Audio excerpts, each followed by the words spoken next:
আপনার লেকচারের জন্য অনেক ধন্যবাদ। আমার প্রশ্ন হলো, আপনি বলেছেন আপনি শান্তি প্রচার করেন। আপনি ইসলাম ধর্মের শান্তির ধারণাটা খুব সুন্দরভাবে বললেন। আপনার মাইক্রোফোনের সামনে লেখা আছে পিস, তার মানে শান্তি। আমিও আপনার সাথে অনেক বিষয়ে একমত। আমার প্রশ্ন হচ্ছে, তারপরেও কেন আপনার কথাগুলোকে বিতর্কিত হিসেবে দেখা হয়? ইসলামিক বিশ্বে বিভিন্ন মুসলিম বিশেষজ্ঞগণ তারা আপনার কথাগুলোকে ভুল বলে মনে করেন। এরকম হওয়ার কারণটা কি? আপনি বললেন যে হোম সেক্রেটারি আপনাকে যুক্তরাজ্যে নিষিদ্ধ করেছেন মিডিয়ার ষড়যন্ত্রের কারণে। তারপরেও অনেকেই কেন আপনার কথাগুলোকে অপছন্দ করে? ভাই, খুব সুন্দর প্রশ্ন করেছেন।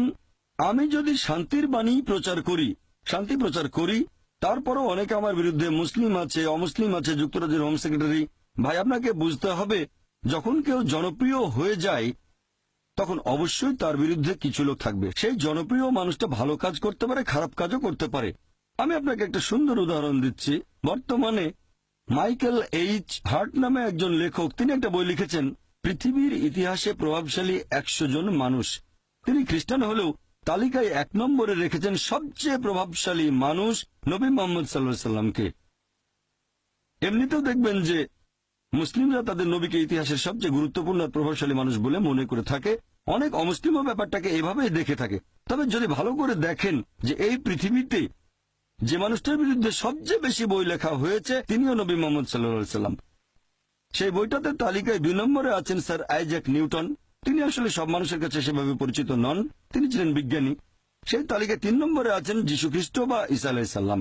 খেয়াল করলে এটাও দেখবেন, পৃথিবীর ইতিহাসে যার বিরুদ্ধে দ্বিতীয় সর্বোচ্চ বই লেখা হয়েছে তিনি হলেন যীশু খ্রিস্ট বা ঈসা আলাইহিস সালাম।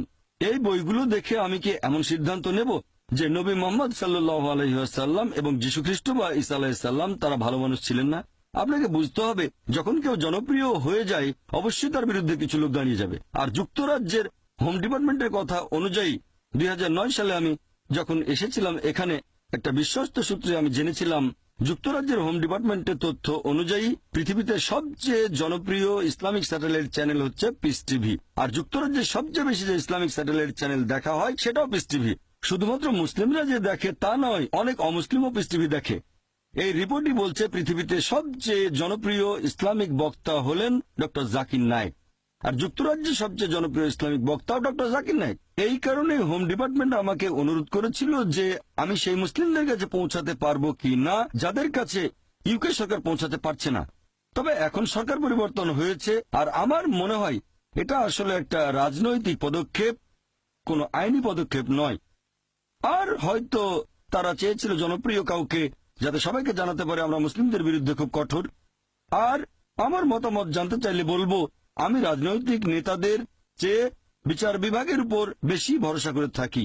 আমার মতে এরকম হয়েছে জনপ্রিয়তার কারণেই। আর এটা আসলে একটা রাজনৈতিক সিদ্ধান্ত, আইনি সিদ্ধান্ত নয়। আর ইনশাল্লাহ আল্লাহ তাআলা চাইলে এই এক্সক্লুশন অর্ডারটাকে বাতিল করবে কোর্ট অব আপিল। আশা করি উত্তরটা পেয়েছেন।